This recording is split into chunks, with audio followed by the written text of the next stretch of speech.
Ladies and gentlemen, you've tuned in to the Google for Business podcast. Time to get excited. I'm your host, Martin Sherrington, and we have a tremendous interview lined up, ready in 3, 2, 1. As you're hearing this episode, I love this guy. He's one of the most chipper people.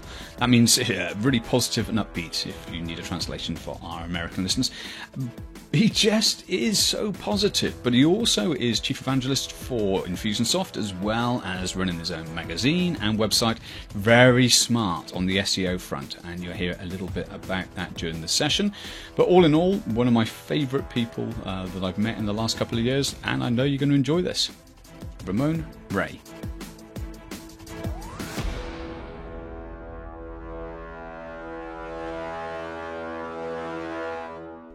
Welcome, everybody.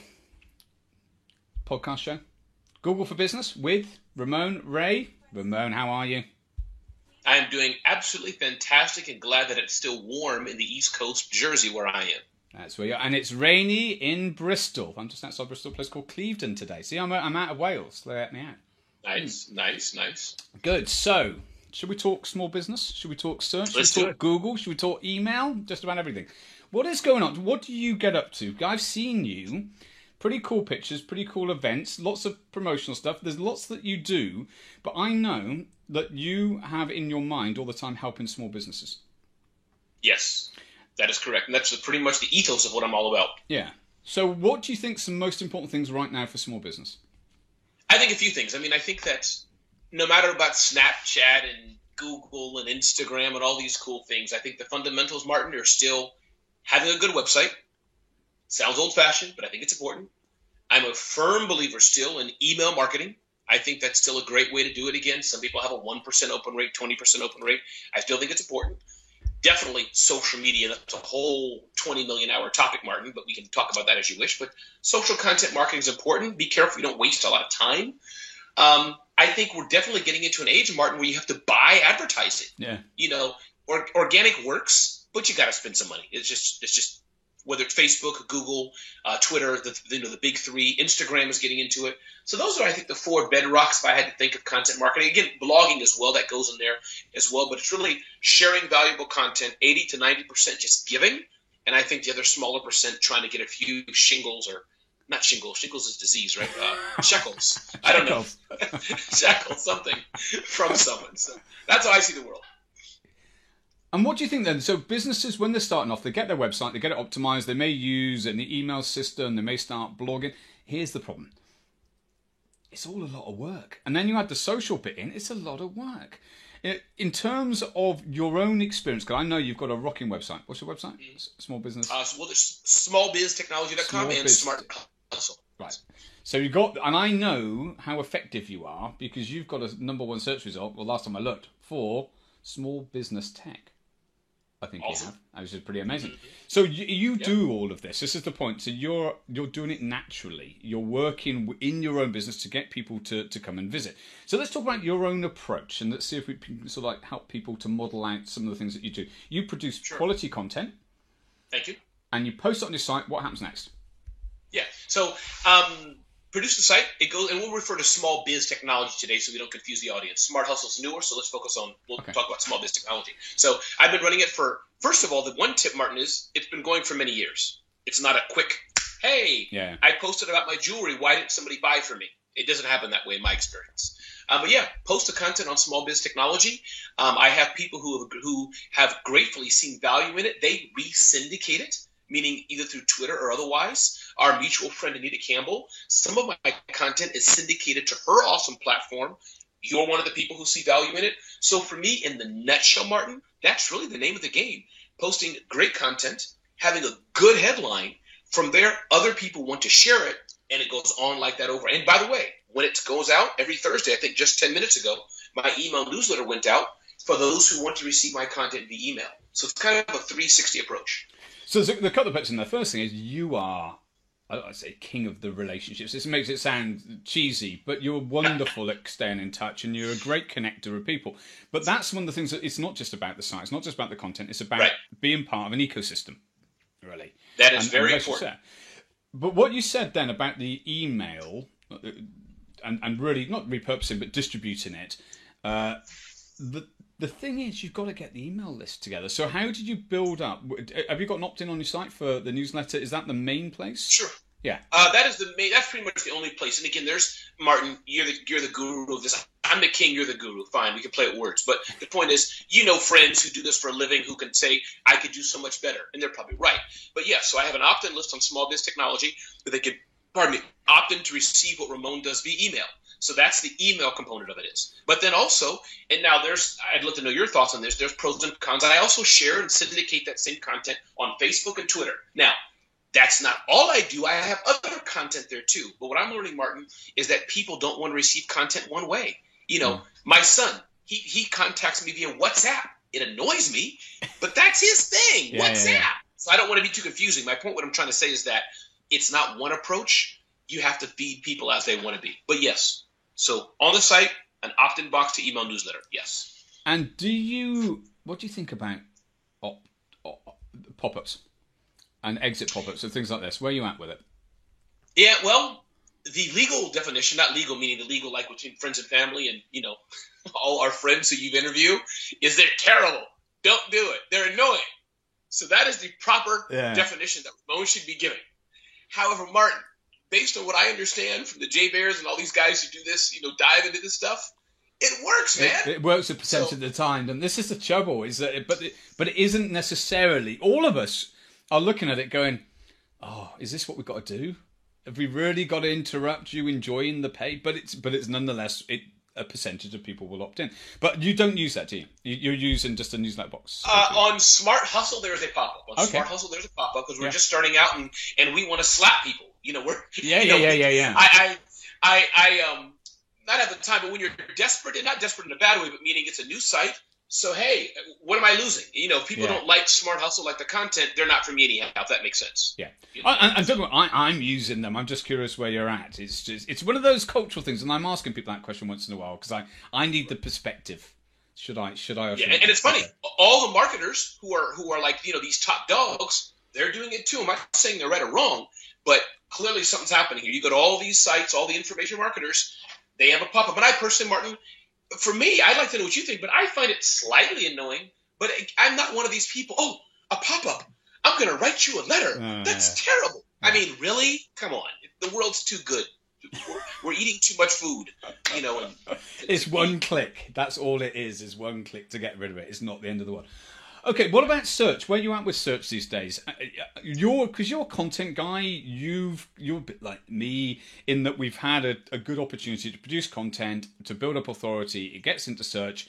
We haven't had to worry too much about some of the historic things of people linking and buying links and all of this sort of stuff, have we? Right. Right, we have not. So we've come in at a nice time, really, with the blend between the social and the search lot. How are you finding authoritative pieces? This is what I was coming to. Are you finding that your top 10 blogs are getting most of your traffic, like a lot of people? It's probably a mix because I think that. So how I see the world is two ways, Martin. I think for me, it's been a lot of organic, and because I've been doing it a long time. So as you said, we are kind of cheating in a way. We've been at this a long time. Google has us indexed. People know us. So that's one half the equation, which still works. Produce great content, have good headlines, have people who want to repost it, and the SEO works in that way. But I must say, for the other small businesses who are not information marketers, they're selling cases for phones, they're selling jewelry, babysitting services. Martin, you got to know those tags, man. You have to know those keywords. And I think I would suggest you either learn it, get a book, or see Martin or whatever it is to learn kind of the basics of SEO, or hire somebody to help at least get your site set up for SEO optimized, because it's important. SEO is really important. Yeah, and then it leads into AdWords. Do you use AdWords yourself? I do not right now because, again, for my particular business, I'm not selling something that's a bit different, but I'm a believer in it for sure. AdWords, I mean, listen, I'm searching to go somewhere. I won't say where because my wife will hear me, but to surprise her, AdWords is playing a role. It works for sure. And I think especially for those who are selling something, but I'd like to know your advice on this, Martin, because I think that AdWords is something where people have a need in the immediacy, if it's still that way. That's where I think AdWords is a powerful play. If you're selling something or providing something of value, you have to be on that top results. And the best way there is to buy your way in. I think that the world is coming back from social being the real answer and social generating all the activity that even amplifies into search, to let's look at what people are looking to achieve through search and through social and serve them. And I think that social's wonderful for brand building, and I think it's great for generating traffic. But I was chatting with Jim Banks about this, and he runs the Cheap Flights account for AdWords, and we're talking about remarketing. And it's like actually being able to hold people's attention. I mean, you've got Facebook, you've got retargeting on Facebook as well, and Google call it remarketing. But it's a great way of following people around, potentially, just a little bit, just to remind them of the thing that they went to look at to start with. And I think what you're saying about the buying keywords versus general searchy search, as I'm technically going to call it, I think that's really important because it's a different mentality. And to try and get number one for a buying keyword, or number two or number three, which is where obviously most of the traffic is, it's hard unless you pay for it. So I think we're all kind of coming into the same places. Let's not forget that AdWords is there, and it's a very good service. Right. And I would add to that, Martin, and say that when you do that, keep in mind, we may talk about it later, but I just want to touch on it, is that know your numbers. You're selling watches. And I'm saying these examples, Martin, so people don't think, it's for you information marketers. Yeah. I want people to know this is for small business. You're selling blue cups to Martin, whatever. So make sure that you know your ROI. You know how much you should spend. Maybe you should spend $50 a click on a keyword. You probably shouldn't. But my point is, if you know your numbers, you then know how much to pay, what to pay. Drive them into a funnel. Know your conversion. Things like that I would say it's good to hire somebody to at least help you initially, because that's where you can lose a lot of money or you can make a lot of money, in my opinion. But this is interesting, right? So I'll tell you a quick story. So years ago, when I was consulting, I used to say to people, how much would you pay for a customer to walk through your door? And they would look at me and go, no, I wouldn't pay for one. I wouldn't. No, just get past any emotional thing that you think about it. You are going to acquire a customer. How much would you pay? And they don't necessarily know. People aren't thinking like that. And yet AdWords gives you the opportunity to go, okay, well, the cost of acquisition, I'm willing to pay $100 for an inquiry, $500 for a new customer, because I know that I can sell them a $2,000 product. I have $1,000 margin in it. It costs me $50. There's the model. And it's straightforward. And it's brought us maths. I think you meant to say math, aren't you? I pluralized math for some reason. But we can do it. But you actually need discipline. Yes. And to chat and to look at all of the other channels as well. Now, email marketing, which you and I both love. You talked about open rates, talked about the challenges. What do you think's important now for people with email marketing? What should they consider? Yeah, I think a few things. I mean, tell me if I'm answering the question right, but I think that the subject line is incredibly important. And I would say that don't try to do something, catchy like, I don't know, Martin loves fishing, and you're talking about couches. Meaning make your subject line relevant to what you're saying inside, but I think the subject line is important. Two, I think consistency is important, that if you have a good email newsletter and it doesn't come out, people should ask you for it. My email newsletter, Small Business Technology Report, it's not the greatest in the world, but I have people, Martin, when it hasn't come out, Ramon, it's been 2 or 3 weeks, I haven't seen it. That makes me feel good knowing that there's some subset of people they miss you who like what I write. Yes, exactly. So that's point 2. I think point 3, you have to really figure out what works for your audience. Is it going to be long form content, which is like long form inside the email newsletter, or will it be short things that people can click and go to your website? I don't know. I don't think it's a right or wrong, but you have to know your audience. So those are 3 things that I think. And I think also, Martin, if you're measuring open rate, click-through rate, details like that, you can then know what's working most. Oh, this type of article is what my audience loves most. And it seems like most people, probably the entire planet, Martin, love lists. Why? I don't know. 5 ways to, 3 ways to, 49 ways to. They work. Yeah. I think that's once you've got the groove and you've got people's attention and it's in their inbox, then the next thing is what you're saying about the clicks and about what happens next. And you and I, we connected through Infusionsoft. I'm an Infusionsoft customer, and you have a role. Are you an evangelist? Is that the official title? Yeah. So my title is Small Business Success Evangelist, and my job is to speak, write, produce events, work with events, and basically spread our brand awareness to everyone in the entire globe. There you go. So hopefully this will help, because one of the things that people may not realise is, and there's other systems as well that people can use, But clicking different links, you can add a tag and move somebody, keeping this as simple as I can, into a sequence of events, which could be emails, it could be phone calls, it could be actions within the CRM system. Yep. That is different to if they clicked a different link. Now, I'm not going to get into more complexity, but what this actually means is that you are personalizing. And we chatted about this before, right, about how Amazon personalizes, and you just go, oh, you're helping me. Thanks for reminding me I need to buy another Moleskine book every 6 weeks, because I keep going through them as I start sitting with a pencil in my hand. And you like that. You feel served. You feel looked after. And you can do that with email. And that's a level of sophistication I think a lot of people don't realise. It isn't about just pushing information out. It's about being informed by the actions that people are taking with the information that you're sending them. Like, for instance, clicking the links, downloading the PDF, or whatever it may be. Yeah, no, right. And I think that it's interesting because Amazon, I wish there was some, I'm sure there's other people. I'd love to know if you have any people on your radar, Martin. But I think Amazon does its best. I mean, you click once or twice on a movie about, I don't know, Morocco. Let's not make it U.S.-centric, about Morocco. They're going to start feeding you within hours, hey, would you like Morocco Plus One or Morocco whatever it is? You know, you click on I like Skittles. They're going to start selling you licorice. And people have to understand this is not bad. I want that. If I search, Martin, I'm looking for a table for my son's room upstairs in my home. Okay, I'm looking for a table. I want Amazon to show me the 37 other tables that people bought for boys' rooms, as an example. I want that. And so to the small business owner, man, whether it's Infusionsoft or some other system, I think Martin and I both agree, you need CRM. That's for sure. Or at the very least, some higher end system besides just the email alone, but to tie it in, because small business owners, that's where it gets interesting. Somebody clicked on, say you're a daycare service, 2 ways to have 3-year-olds stop crying at night.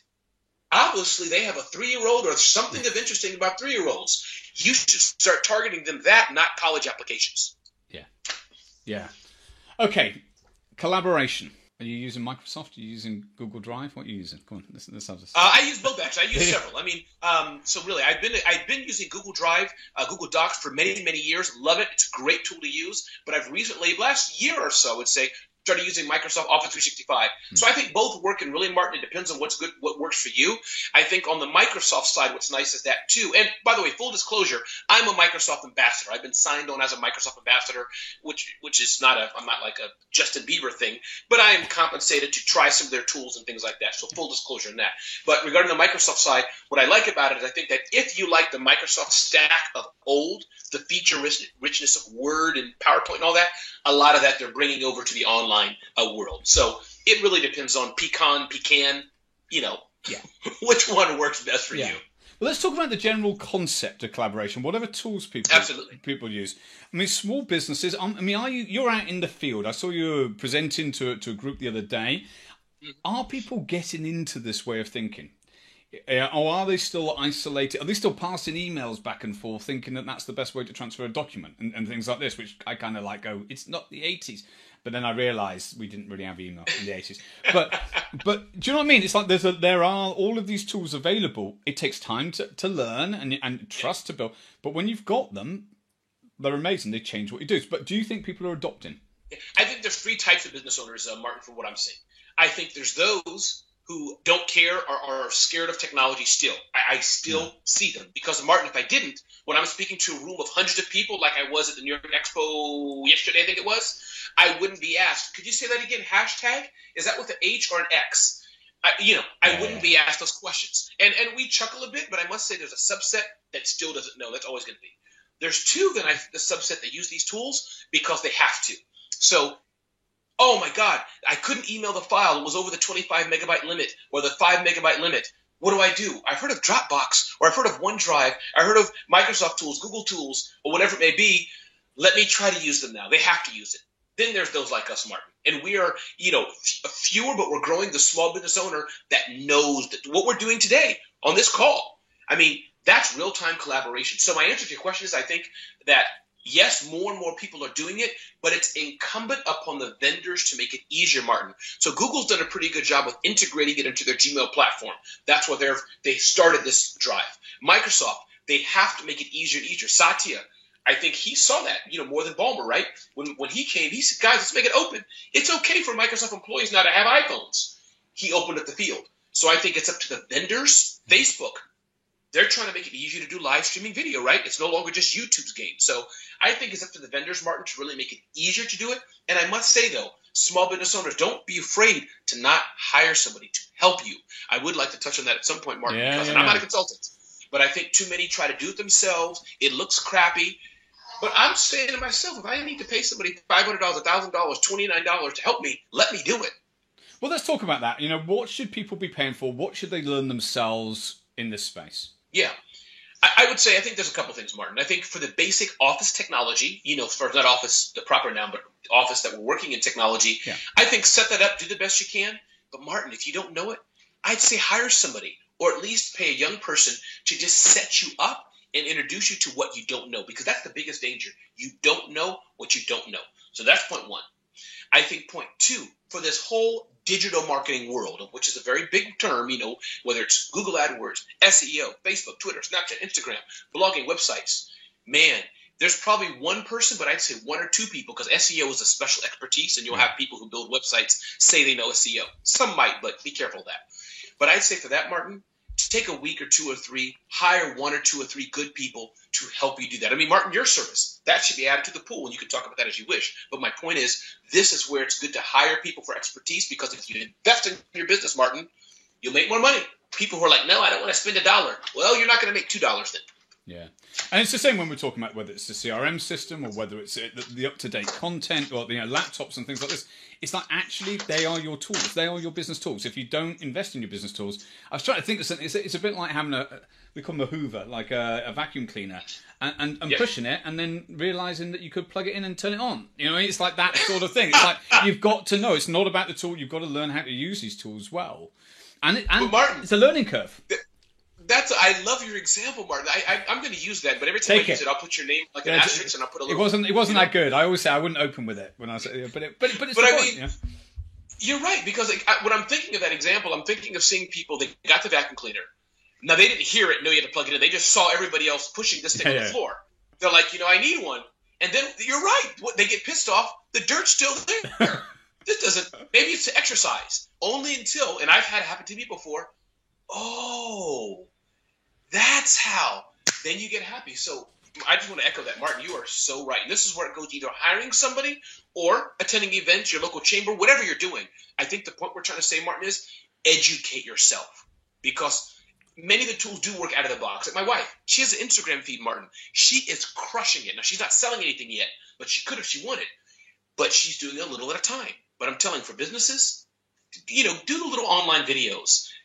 Go to the FAQs. Learn. Well, let's talk about social. Yeah. You're present across most of the platforms. What do you think people should be doing right now? I loved it when you said that there's time to be wasted in social as well. So people have to be careful. And I think for a business owner, you've got to be doubly, triply careful, because it's not necessarily going to bring a return in quickly. It's relationships. So where are you at? How do you manage your social? Sure. And I think the two broad spectrums, because at this time, Martin, as you know, I'm not selling a direct product. My money is made from helping large vendors reach small businesses, to be clear. So I'm going to address, though, pretending I was selling a widget, selling something, which many small businesses are trying to do. So I would say there's two things on social, Martin. A is building a brand, which sounds a bit wonky. Okay, Ramon. But time permitting, I'll address that and quickly. Brand building, I think, is important. Yeah. Or selling something. So on the selling something side, Martin, that's really just going, I don't mean just, but that's going saying, hey, I have phone covers, buying an ad through Facebook. Google AdWords come back in. That's not social, but that's where that comes back in, showcasing it, doing a little video. Hey, 10 ways to protect your phone. Click here if you want to download the guide or you want to buy it. So that's a summary of it, but that's the buying side of social. Yeah. But what I'm doing, and I'll address that a little more because this is what's working for me, is brand building. And Martin, I've seen, which is part of the reason maybe we're on this call today, I've seen that the more you're putting yourself out there, showing people, hey, look at me, what I'm doing, in a good way, other people see it and want to work with you. Martin, that's just how it is. Yeah. You're putting in saying, hey, so you're the cake maker. You need to sell your cakes. But if you're also doing little videos of you making a cake for the local senator, you're showcasing you taking cakes to the children's home. That's where social comes in. People are seeing that, building your brand. Now your credibility is going up. And I think that half of social, it's low cost. It takes time, but that's what I see. Does that make sense? Yeah, no, absolutely. I mean, that's the relationships and it's the storytelling. And it's the trust building over time. And I think that's where, I mean, one of the points that you were making about all of these different platforms, we've got so many options.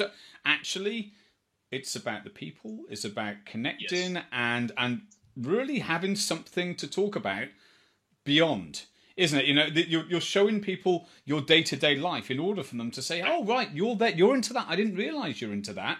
I'm into that too. Either because it just builds trust in its own right, or it builds trust and allows that next step. Like you were speaking in front of, so Ramon speaks. So when a potential speaking gig comes up, oh, you into small biz, excellent. So I know you can speak, and you tick a couple of the boxes. Are you in the location? Right. Oh, you're flying over to Massachusetts next week. Therefore, and so that's the dots that people can connect through social.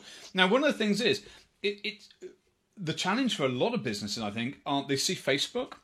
And they go, well, that's friends and family. Or I could use, I mean, it's an amazing marketing system. I can use it for marketing. But where do you put your attention? So right now, do you think, and there's no loaded question. You don't have to go, Martin, it's Google+. Sure. I'm not there was no underline. But Twitter, Instagram, Facebook, Snapchat, LinkedIn, Pinterest. How do you choose? Not which one do you go for, but how should you choose? Yeah. Sure. I think for those who are starting out with nothing, I'll address them first. That's hard. That's a little harder or easier. For those who are starting out with nothing, I would just try to do a gut check as best you can. Where is your audience at? You know, people coming into your store or to your website. Oh, and this is where analytics come in, Martin. Google Analytics. Yeah. You can see where your traffic is coming from. It's a whole other topic. But the point is, try to understand where your traffic is. If they're on Google+, if they're on Facebook, whatever platform they're on, that's right. Say you should go. And I do think, Martin, at a very basic level, the two biggest ones right now, as we know, are Facebook and Twitter. That's just a fact. Start there, sure. So that's point one. For those who already have a presence, Martin, what I'm doing is, because I've already started, so for me, Twitter is a very big part of it. You know, I have about 20,000 followers now, which is not a lot compared to our friends who have like 5 million, you know. But for me, in my little world, I'm happy with it, and it's growing. So it's not just about quantity per se, but I think that how to choose one, I would go where your customers are, Martin. That's what I would start. And I would say keep in mind that whichever one you pick, start building presence on there. People are going to follow you. I happen to just not be on Instagram. But as my wife is an example, she's using Instagram. She has maybe about 200 followers now. It sounds like a little bit, guys. But what I'm trying to say, this is a stay-at-home mom who's homeschooling. So I'm saying in her world, that's big. Yeah. She's growing it. So if that helps, I would go where your traffic is. Start somewhere. The audience will build. And then if you're already on somewhere, just use that and grow from there. I want to talk about something else just for a couple of minutes. I want to talk about how positive you are, right? Because every time we speak, but it's such an important part of all of this. We can be technical on about Google and about ads and about social and all of this, but actually, people like you, Ramon, and that's that's one of the biggest things that's coming out. I checked some research out from Bright Local. It's like, why are you choosing that local business? I think it's 25% of people said because they were warm and friendly. It was something like that. And it's like, actually, let's remember that even though we've got all this technology, those old values of making friends and building relationships, that's really what underlies a lot of this. Yes. No, you're so true, Martin. And I think that it's funny you said that because we all have certain characteristics and things that we do. So thank you for saying that, and I'll just say thank you. I would do the reverse humility thing. No. But thank you, Martin. Thank you. So I think really it's funny.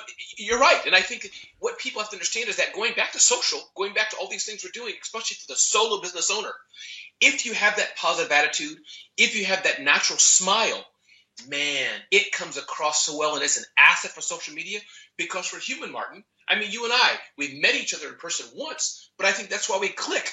We have that engaging, you know what, you punch me in the face, that's okay, no problem. I'll shoot you back, but let's move on and be friends, you know? So I think if you have that positive attitude, Martin, it's so far because, listen, video, you can say, hi, my name is Mary, and I'm selling cases for phones. The number's on the bottom. You could buy them. Yeah, okay, you may want to do that, but hey, I'm Mary. I have a cell phone case. Yeah, we only have black right now, but we're coming out with pink soon. And if you'd like to do pre-orders, man, businesses, there's no such thing as business. It's people, if you know what I mean. I think I screwed up the saying. It's good. No, it's good, man. It is good. All right, last bit. Video calls, conferencing, message apps, etc. Where you at? Skype, Hangouts, Google, Facebook.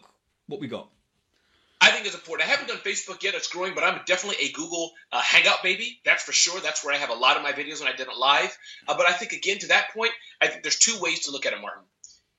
If you're using the video as a platform for the community that it's built in, then you have to look, of course, and see our people there, whether it's Blab and Meerkat and Skype and all these tools.